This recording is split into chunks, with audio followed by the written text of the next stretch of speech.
I had taken the wrong turn, but I don't. It's groovy. Amazing that apparently so many Germans do. I'm Hannah, welcome back to my channel, and welcome back to Bowls and Plants. Today's video is going to be about the plate method, and at the end of the video, I'm also going to be comparing the guidelines for the healthy plate with an actual German plate, since, you know, it's the easiest for me as a German. The reason why I decided to film this video is because in my recent nutrition facts video, or even the nutrition facts video uploaded before that, I was mentioning that certain things I mentioned in, I think it was in the previous video, were easier to describe with the plate method, and so I decided to film this video today so that you have a better understanding of that. Without any further ado, let's just hop right in.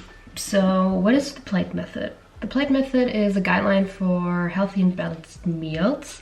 The plate in the set method is used to visualize the amount of certain food groups as well as what food groups should be covered. The plate method looks pretty much the same for every country, but every country and every person practices it a little differently, depending on the availability of certain foods as well as on everyone's budget. One of the guidelines for the plate method are fruits and veggies, and for fruits and veggies, half of your plate should consist out of fruits and veggies, so that means 3 portions of vegetables a day, and it is generally recommended to include 1 green vegetable and 1 orange, red vegetable, or in general just eat the rainbow. But that excludes potatoes because they aren't veggies, and for fruits it should be 2 portions, so 250 grams worth of that.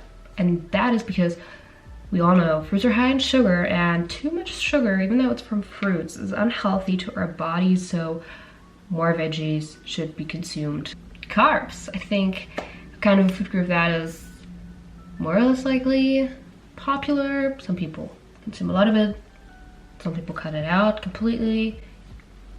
Don't cut it out completely, ever, please don't. So for carbs, 1/4 of your plate should consist out of carbs, and preferably whole grain products because they have a milder effect on the blood sugar levels compared to refined grain products. Refined grain products is also something that I talked about in the planetary health diet video, but in general, refined grains is anything made from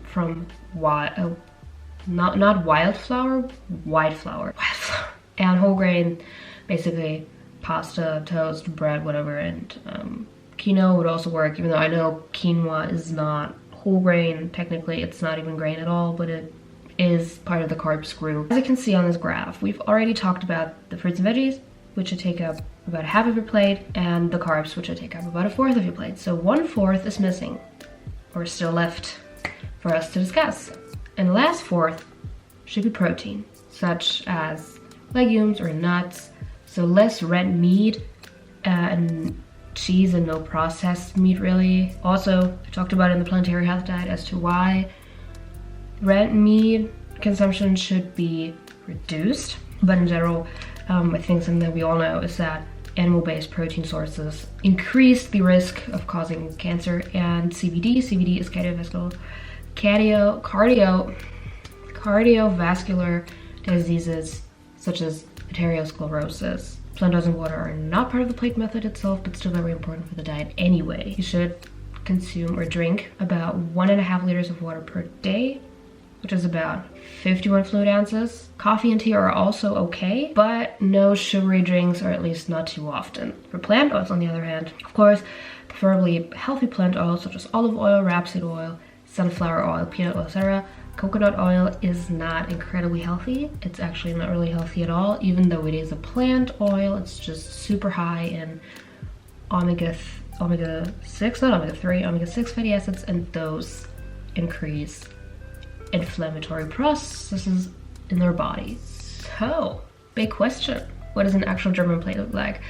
I'm not trying to blame the German diet here specifically. It's just a lot easier for me to talk about it because, you know, you just see it every day as a German. We have fruits and veggies. Let's go all the way back. Only 70% of all Germans eat fruits and veggies on a daily basis, but more detailed data about it couldn't be found. So I don't know how much veggies or how much food we actually eat, but most of us don't eat veggies.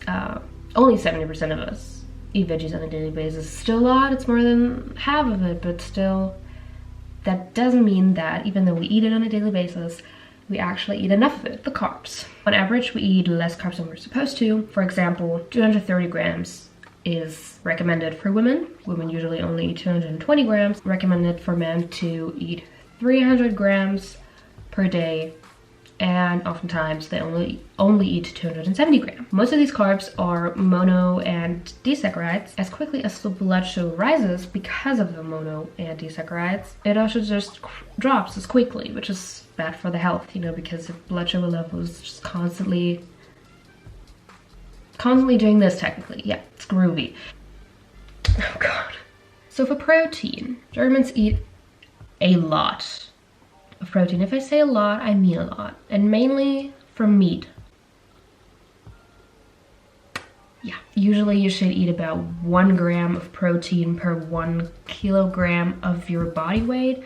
So for example, if you weigh 70 kilograms, which is equivalent to, or which is equal to around 154 pounds, you should eat about, so 70 kilograms means 70 grams of protein per day. And on average, we eat 160 grams of protein a day, so more than twice as much. Water and plant oils. Water, apparently Germans drink enough. I don't know if I've taken the wrong turn, but I don't. But it's amazing that apparently so many Germans do. And we drink about 1.5 liters to 2.5 liters per day. Plant oils or fats in general, we usually eat more than that. Recommended for women is 67 grams of fat. Usually it's 75 grams that we consume. And for men, recommended are 83 grams of fat. But men tend to eat 100 grams of fat. How to overcome the problem of eating too much of what's unhealthy and eat more of what's healthy. Try to snack on fruits and veggies instead of chocolate and chips whenever you are hungry. Have 1 piece of fruit for breakfast or 1 vegetable for lunch to start with. Or when you, in general, decide to have a snack, try to eat both fruits and veggies and don't just go with 1. A vegetable as a side for dinner, you know, just slowly start to increase your fruits and vegetable intake. Start with 1 food group until this food group becomes more of a habit for you, and then move on to the next one. Yeah, and that's pretty much all you need to know about the plate method. And with that, I would like to end today's video. Hope you guys liked it. If you did, make sure to give this video a thumbs up. Let me know what you think about it. Let me know if you've ever heard of the plate method. Let me know what kind of person you are. Do you eat less or more of the recommended food groups? And I hope you guys will continue doing great and stick around until I post next. And until then, see ya and have a good one.